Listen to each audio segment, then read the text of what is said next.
Bonjour. Bonjour, D'abord, merci d'être venu. avec plaisir. D'abord.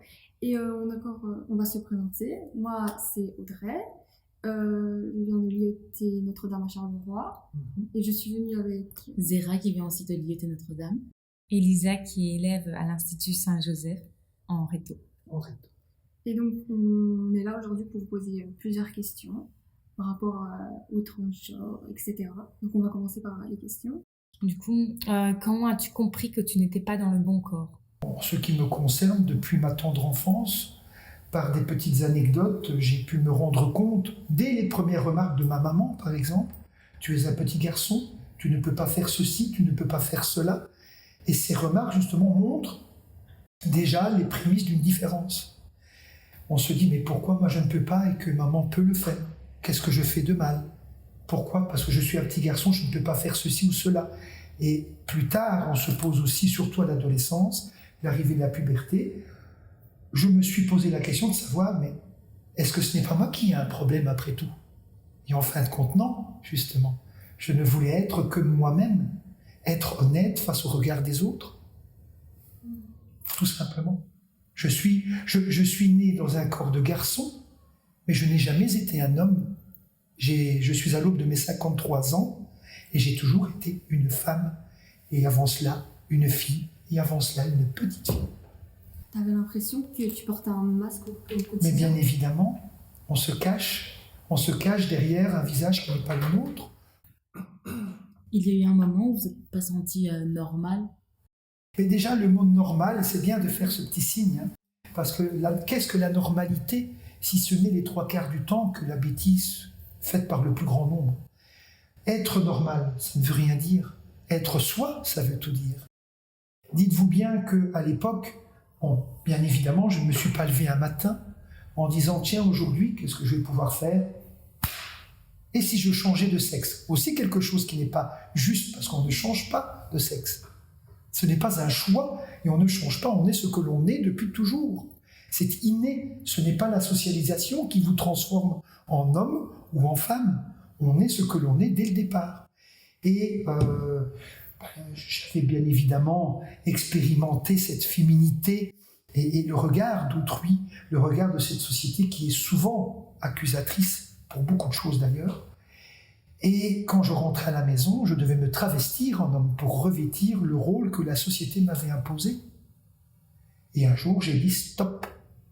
C'est fini ce jeu théâtral. Je veux enfin être moi et uniquement moi. Et je veux que l'on me respecte en étant moi. Point. À quel moment tu t'es dit de « maintenant je retire ma couverture » J'ai eu de nombreux épisodes de résurgence comme ça, où je me suis dit, allez, maintenant, c'est terminé. Et je n'ai jamais osé, de peur de perdre beaucoup de choses. Le rejet de mon entourage, la critique, les moqueries, etc. Et à l'âge de 44 ans, c'était ça ou me faire beaucoup de mal, à savoir me supprimer. Et j'ai choisi la vie. Donc, tu as pensé à te suicider alors? J'ai pensé à mettre fin à cette souffrance par tous les moyens, oui. Tu voyais pas d'autre échappatoire? Mais si, justement, être moi, et enfin avoir ce courage qui me manquait depuis bien des décennies, et de dire zut,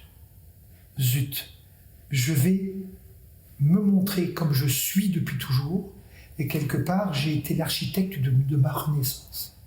Voilà. Et du coup, la seule chose qui t'a retenu de retirer ta couverture, bien plus tôt, c'est le rejet. Mais la peur de me voir rejeté, la peur de voir s'envoler tout ce que j'avais pu construire. Et ça, c'est une peur qui est légitime de toute façon. La peur du rejet, c'est la première chose, c'est la première peur que l'on a. Est-ce que déjà, ma famille nucléaire, est-ce que mes parents vont encore m'accepter? Est-ce qu'ils vont accepter cette transition? C'est pas évident à vivre. Et je pense que quand les gens m'interpellent en me disant « Mais quel courage tu as », je ne me sens pas courageuse. Le courage d'affronter le regard des autres est venu surtout parce que mon seau était plein et commençait à déborder. Et je ne pouvais plus vivre comme cela. Il fallait bien que je trouve ma route vers cette liberté individuelle qui est la mienne aujourd'hui. Et donc on peut dire un peu que tu as affronté tes peurs. J'ai affronté mes peurs, mais mon pire ennemi est moi-même, ce ne sont pas les autres, et j'ai mis du temps à le comprendre. Très longtemps. 44 ans.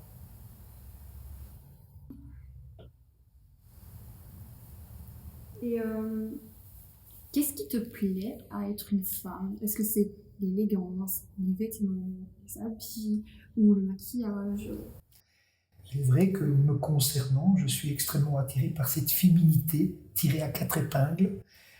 D'ailleurs, au début de ma transition, je passais au moins 2 à 3 heures dans la salle de bain parce que je voulais justement effacer cette personne qui m'avait fait souffrir depuis toujours, qui était mon moi d'avant. Et C'est-à-dire pourtant, l'homme que tu étais avant?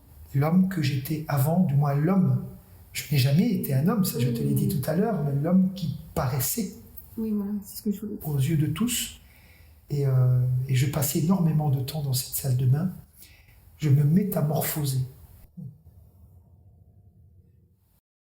Comment t'es-tu préparée pour l'annoncer à tes proches? Ça, c'est comique. Je me souviens, c'était un jour ensoleillé sur la terrasse chez mes parents au moment de l'apéritif. Et j'ai annoncé la décision de divorcer, parce que j'étais marié. Et puis, dans la foulée, j'ai dit, mais vous allez aussi dire au revoir à votre fils et dire bonjour à votre fille. Ma maman a voulu montrer son désaccord, et là, je m'en veux aujourd'hui, mais je pense que c'était peut-être nécessaire aussi pour moi. Il fallait que je sorte peut-être cette colère, parce que je lui en ai voulu à un certain moment de ne pas avoir tenté la discussion avec moi, d'essayer de percer ce qui m'empêchait d'être. Si j'avais pu avoir cet échange avec ma maman beaucoup plus tôt, peut-être que ce coming out aurait pu se faire à mes 20 ou 25 ans, au lieu de le faire à 44 ans, 45 ans. Mais c'est vrai qu'au moment où je l'ai annoncé, lui, mon papa, lui, ne savait rien, n'avait rien vu venir, absolument rien. Et lui a reçu un fameux coup de gourdin sur la tête. Il a fallu un certain moment pour qu'il intègre l'information. Ça a été délicat au départ, comme je l'ai écrit dans mon bouquin. Mes parents ont fait leur baroute d'honneur. Ils savaient qu'ils avaient perdu la guerre et pourtant, ils continuaient à résister. Ça a duré au moins 1 an et demi, 2 ans.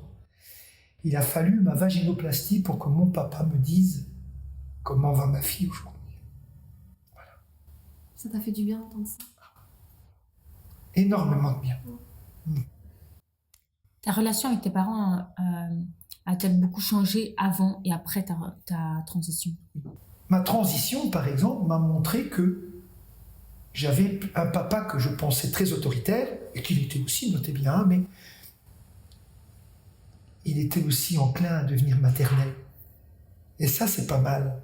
Et aujourd'hui, allez un peu dire à mes parents que je ne suis pas leur fille. Vous allez voir leur réaction.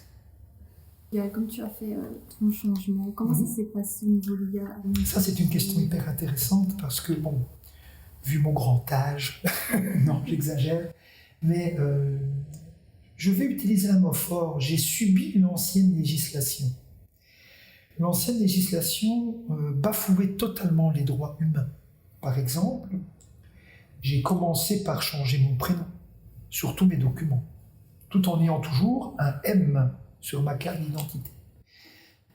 Pour changer ce prénom, j'ai dû me rendre à la commune.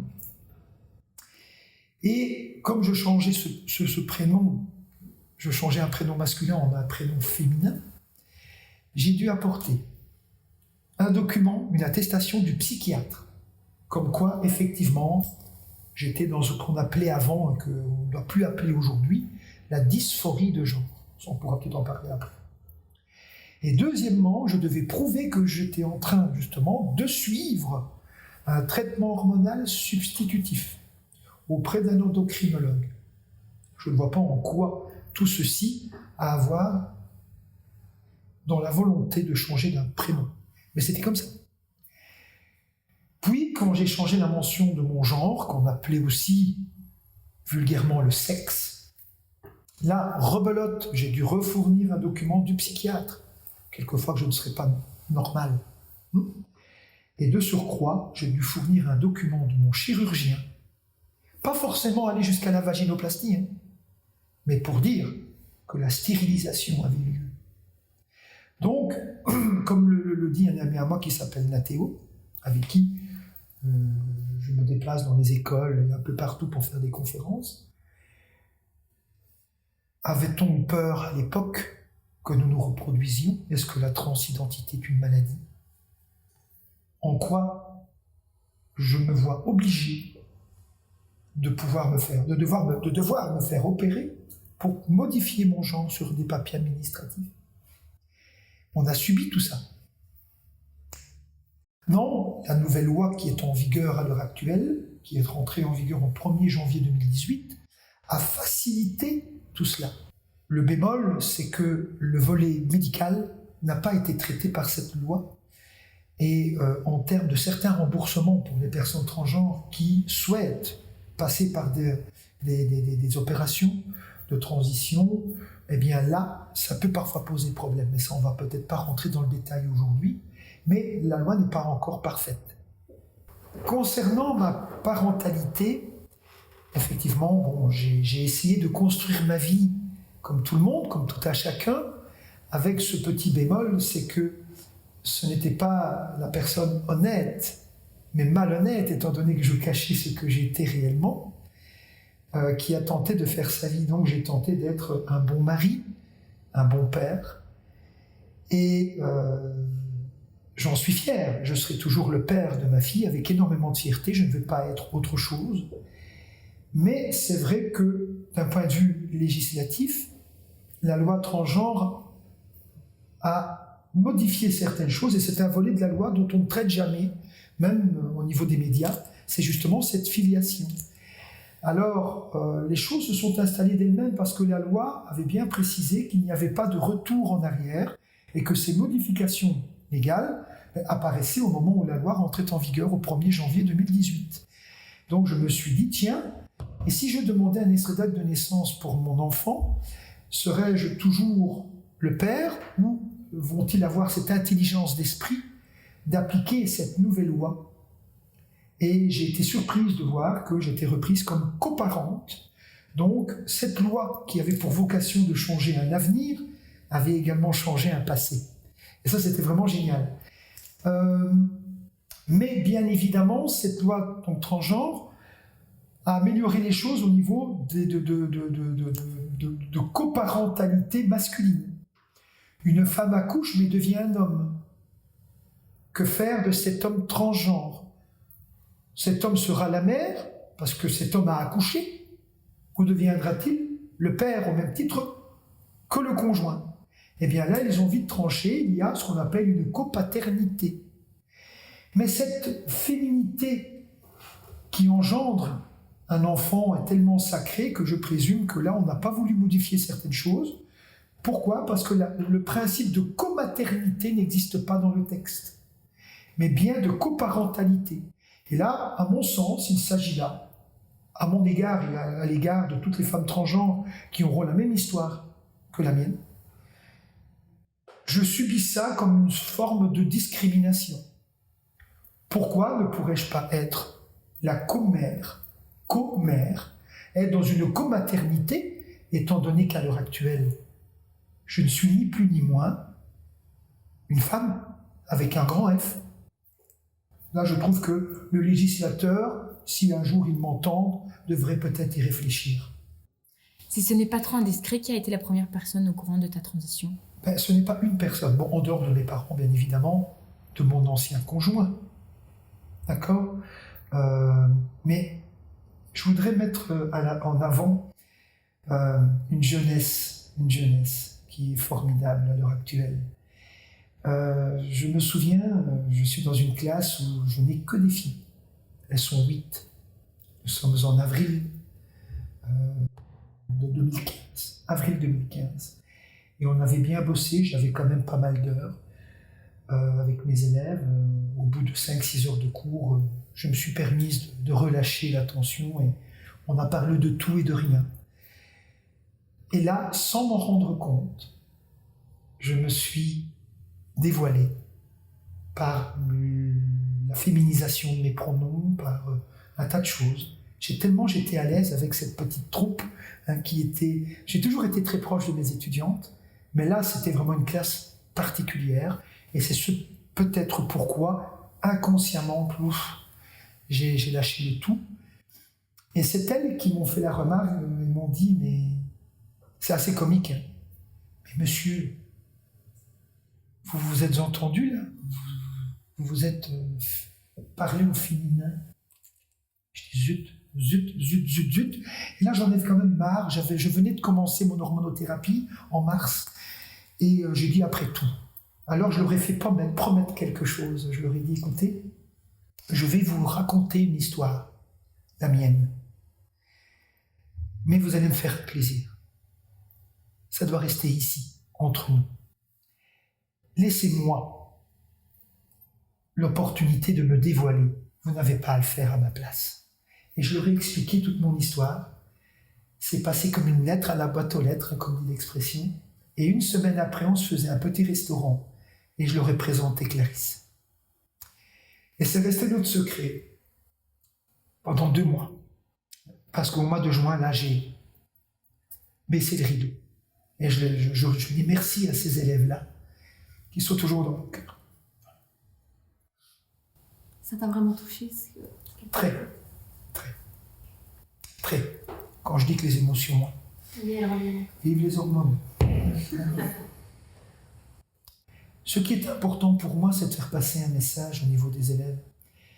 Bien qu'il y ait parfois des élèves qui critiquent le fait que j'ai été, je suis, etc. Dès que l'on explique, dès qu'on prend la peine d'expliquer les choses calmement, paisiblement, avec le temps, ça passe, ça passe. Et comme je l'ai dit sur C8 d'ailleurs en janvier 2019, croyez-le bien, nous avons une jeunesse qui est formidable. Il suffit de leur donner les outils, de leur donner les informations, et ce qu'ils en feront ne peut être que très bien. Il y aura toujours des exceptions, parce que le parfait n'existe pas, mais ça c'est pas grave. Ce n'est pas grave, ça fait partie de la biodiversité. Mais vous êtes une jeunesse formidable, la preuve vous êtes là aujourd'hui à me questionner. C'est que vous vous interrogez, et c'est vous les architectes de demain, ce n'est plus moi. Faites que cette société soit autre chose qu'aujourd'hui. C'est ça votre mission.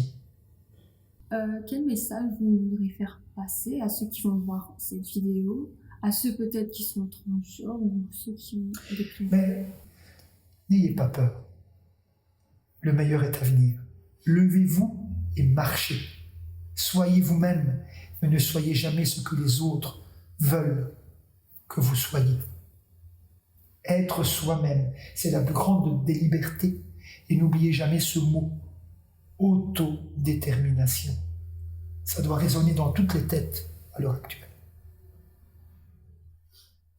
En tout cas, merci d'être venu et d'avoir répondu à nos questions. Merci de C'était m'avoir un invité, mais partagé. À refaire de toute urgence. Merci à vous.